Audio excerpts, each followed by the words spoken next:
Gift item, আপনার মেয়ে friend, girlfriend, ছেলে ফ্রেন্ড, বয়ফ্রেন্ড, যে কাউ কিন্তু ওখানে গিফট আইটেম। একটা ইয়ারবাড, তার দুইটা বাঘ, পাখি, কেসি কেসি পরে ওটাই পুতুল আছে, সুন্দর পুতুলটা তাবিল রিংয়ের মতো। পুতুলের ভিতরে আপনি পাবেন একটা কেবল, কেবল চার্জ করতে পারবেন। কোনটাকে চার্জ করবেন? সুন্দর না? কিউট না? অনেক কিউট। হ্যাঁ,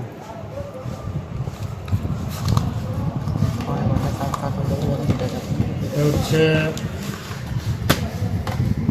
একটা ইয়ারবাডের কেস। হ্যাঁ, তাতে কোম্পানি বলছে যে মোটামুটি 3-4 ঘন্টার মতো চার্জ থাকবে। একবার একটা ইয়ারবাডে 3-4 ঘন্টা চার্জ থাকে, 2 বার যদি চার্জ দেওয়া যায় তাহলে মোটামুটি সারাদিনে চলে যাবে। 10-12 ঘন্টা থাকবে।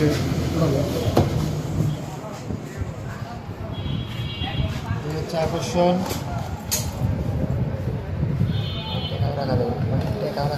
তার দাম বেশি না, মাত্র 800 টাকা। মাত্র 800 টাকা দাম।